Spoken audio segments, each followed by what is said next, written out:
Started. Johnny on the track. Started from the bottom, now we're here. Good morning and welcome to Flipped Mastery Algebra 1. I'm your teacher for the whole year, Mr. Durkis. Let's get started. Today is your first lesson. We're doing section 1.1, the order of operations. And your objective for today is students will be able to use the order of operations to simplify and evaluate expressions.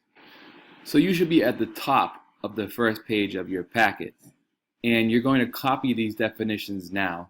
You should pause this video and then copy the definition. I know some of you might try to keep the video going and copy down at the same time, but I want to let you know that I'm going to talk faster than I would in a normal class because you have the ability to pause the video and go back. So I recommend pausing the video now and copying these definitions. Alright, let's talk a little math. So the first definition is a variable. This is a letter used to represent one or more numbers. The numbers are the values of the variables. You can use any letter that you want to represent a variable that will represent a number, but the most commonly used ones are X, Y, N, M, but you could use whatever you want. You want to use A, that's okay. B, that's okay. C, you can use that too. Some letters that I would try to avoid using would be I, L. I avoid these because they can look like the number 1 when you're writing. I would also avoid O because that looks like a 0. And I would also avoid E just because in the future E is going to represent a specific value. But when you use these, sometimes X equals 2, but it's a variable, so that's for this situation. Other times it might be something different. X could equal 10. It's a variable. It varies. That means it changes. It's a variable. The second definition, algebraic expression, otherwise known as a variable expression, that is an expression that includes at least one variable. So, for example, I could say 2 plus x. This is a variable expression because it has at least one variable, the x. Another one might be 2w.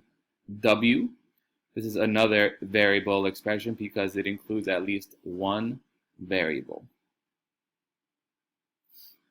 So again, I would pause the video and copy down this definition. So evaluate, this means substitute a number for each variable, perform the operation or operations, and simplify the result. So what this is kind of directions to tell you what to do. So another name is plug and chug, because what this means, you plug in the number for the variable and then you chug and you simplify the result. So let's see, this says evaluate each expression when n equals 3. So the first step is substitute. So instead of n, I put 3, and I still have the minus 2. And the second step is simplify. 3 minus 2 equals 1. So this part right here, this is the substitution. And when you get to the 1, that is when you simplify. So you substitute and you simplify. Some of you might be thinking, oh, Mr. Durkis, do I need to simplify? Yes, of course you do. Oh, but what if I end up with a fraction that's like 8 over 2? Yes, you have to simplify this to 4. So if you get a fraction for an answer, simplify. If you get 3 minus 2, simplify, or it's not done. The next example, we have 5n plus 2. So again, we're going to substitute, then simplify. This one's a little trickier because you don't see a symbol telling you what to do. There's not a plus or a minus, a multiply or divide. When there is no symbol and the number is right next to the variable, that means multiply. And you write that like this: 5. Instead of n, I'm substituting. I put 3. And then I have the plus 2. In the next slide, we're going to talk about the order of operations. But to solve this one right now, I know I multiply first and then I add. So I'm going to do 5 times 3 is 15. Plus 2, 15 plus 2, 17. Now we're moving on to power. This is an expression that represents repeated multiplication of the same factor. Another word for power is exponent. Exponent. So this is repeated multiplication of the same number.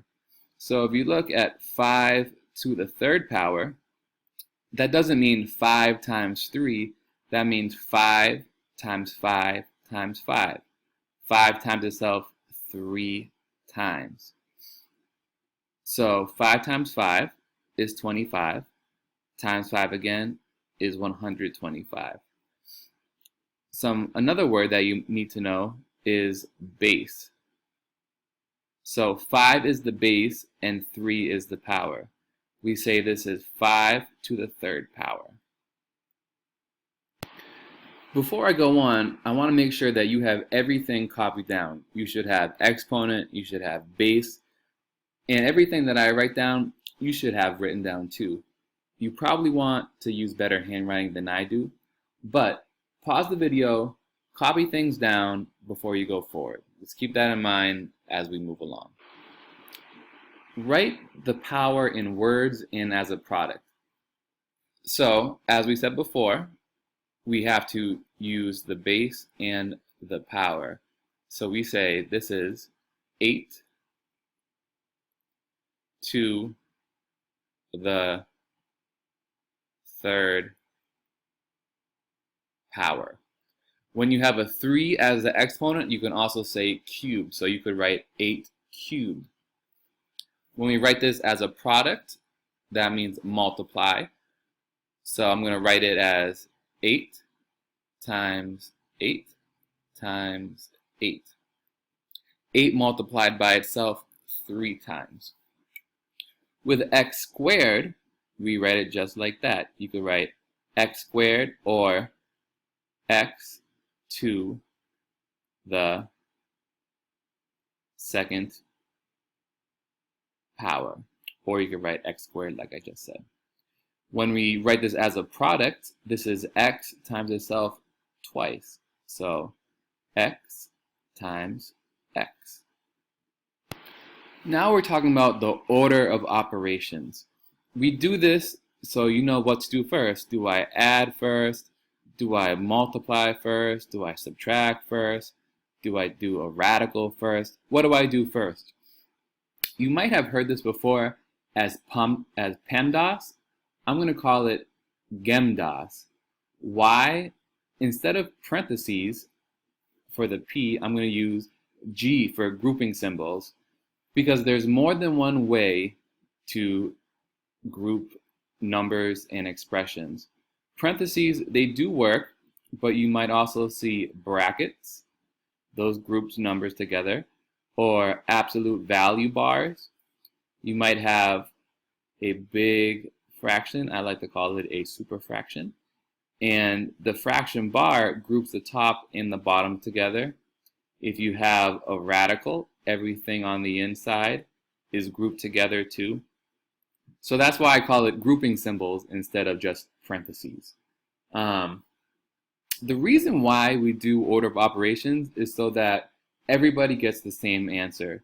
Students at Tech Boston need to get the same answer as students at Boston Latin, as students in Japan, students in South America. So we want to make sure we're all doing the same process. So after grouping symbols, we do exponents. We just talked about that in the last slide about powers. After you do exponents, we do multiply or divide. This can get a little tricky, and I want you to know that we go always left to right. So, an example, if we have 10 divided by 2 times 4. If we go left to right, we'll do the divide first. 10 divided by 2, that's 5. 5 times 4, that equals 20. So that's the right answer. If we did multiply before the divide, so if we did, cross that out, 10 divided by 2 times 4. If we did 2 times 4, that equals 8. And then 10 divided by 8, that does not equal 20. Right? So this is not the right way to do it. Addition and subtraction, we do this the same. That's also going left to right. And it's a little, you run into less problems than multiply or divide, because 2 minus 1, that's really the same as 2 plus -1. If you understand that, then you'll run into a lot less problems. Let's try some examples. And whenever I do this, I always write GEMDAS or GEMDAS just to check to see if I have any of these operations to do. So I look at it, I see I have a division bar. So we got division. I see an exponent. I see 3 times 25, that's multiply. The big division bar, that's a grouping symbol, so I have to keep the top and the bottom separate. So I have all these, I have to do the grouping symbol first. So I know I can really put a parenthesis around the top over here, because that's one group. Inside that, now I have 3 times 25, and I have 5 squared, or 5 to the second power. I know I have to do the exponents before I multiply. So this is going to be 3 times 25 plus 5 squared, 5 times 5 is 25, divided by 50. And again, the top is a group. Now what do I do? Multiply or add? I have to multiply first. 3 times 25, 75, plus 25 over 50. All right, I'm still not done with this top group. Almost. 75 plus 25, well, that equals 100. 100 divided by 50. And now I can finally divide because I finished the top group. So 100 divided by 50, well, that equals 2. So 2 is my final answer. And it's important that you show your work. This stuff right here, that's your work. If you start off at this and you end up with the 2, even though it's the right answer, you won't get credit for it because you didn't show your work. And you can't just say, oh, my work was putting in a calculator. That does not count. You have to show me the steps that you did in order to get to your final answer. All right, let's check out this one. And again, I'll write the old GEMDAS. I see an exponent. I see, okay, 2 subtractions. All right, we got this bracket in the inside parentheses, so we've got 2. And then we have an 8 next to the bracket. And that's a bit of a mystery, but I'm going to check off multiply to give you a hint. All right, so when we do this first grouping, I have this bracket and one over here, and then the parentheses on the inside. You always want to do the innermost grouping symbols first. So I'm going to write this down again. This is 8, 20 minus, I'm going to do this first. 9 minus 5, that's 4. Then I close the bracket. I still have this grouping symbol to work with. So I have 20 minus 4 squared. So I have subtraction and an exponent. I need to do the exponent first. So that becomes 8 times 20 minus 16. I'm almost done with the inner bracket. So 20 minus 16, that's 4. So then I have 8, bracket 4. And when you don't see a symbol, all right, there's no plus, there's no minus, there's no multiply, there's no divide. You just have a number next to a grouping symbol like a bracket or a parenthesis. That means multiply. So 8 times 4 is 32. Now we're going to evaluate each expression. So this is when you substitute the number for the variable and then you simplify. All right, so this says y equals 11. 6y squared minus 13. So whenever I see a y, I put an 11. 6, and I put the parentheses around the 11, squared minus 13. The order of operations, exponent comes first, so 11 times 11 is going to be 121 minus 13. Now, do I multiply first or subtract? I multiply. 6 times 121 is going to be 726 minus 13. If you don't know that off the top of your head, you could use the calculator. You could write it out and do it. I actually did it before I made this video. That's why I knew. But feel free to do it. If you don't know that in your head, that's fine. 726 minus 13, your last step, is going to be 713. All right. This next one, b cubed minus 21 divided by 5b plus 9 when b equals 3. All right, so when I rewrite this, whenever I see a b, I put a 3. So we have 3 to the third power minus 21 over 5.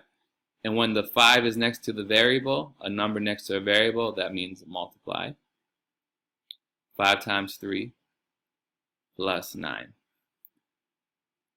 There's a shortcut you can do here, and I'm perfectly fine with. This division bar is a grouping symbol. So if you want to simplify the top and the bottom at the same time, that's fine. So we're going to do 3 to the third power. Well, that means 3 times 3, which is 9, times 3, which is 27. So you have 27 minus 21 over 5 times 3, 15 plus 9. Now you can still simplify the top. 27 minus 21, what's that? 6. On the bottom, 15 plus 9, that's 24. Are you done? No. You can simplify this even more. Right? I know that 6 goes into 6 one time. 6 goes into 24 4 times. So this simplifies to 1 over 4. Now, can you leave it in a fraction or a decimal? If it doesn't say do a fraction or leave it in a decimal, you could do either one.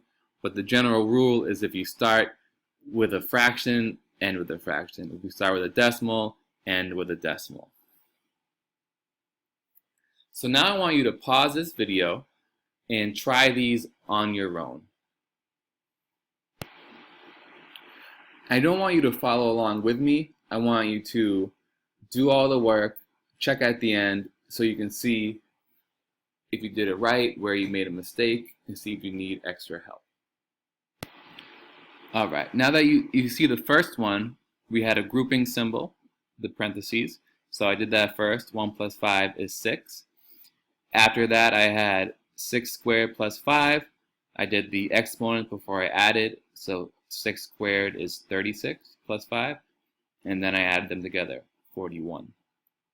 The next one, when I evaluated, for the h, I put in a 4. For the k, I put in a 2. And then I have this parentheses that was already there. What I had to do first was the grouping symbol, which is 2 minus 2. So that equals 0. Then I have 4 minus 2 times 0. I have to do the multiply before I subtract. 2 times 0 is 0. Then I have 4 minus 0, which equals 4. So that is the end. What you have to do now are some of the practice problems. The answers are available online. I don't want you to copy the answers. I want you to try your best and see how you did when you check the answers. We're really all about growth mindset. So wherever you start is okay, but how much better can you get by working hard? All right. And if you just copy the answers and you don't really understand the material, it's probably going to show up on the mastery check. So you really have to understand this before you move on. So feel free to watch the video again, but move on to the packet, check your answers when you're done, and let me know if you need any help. Dirkus out.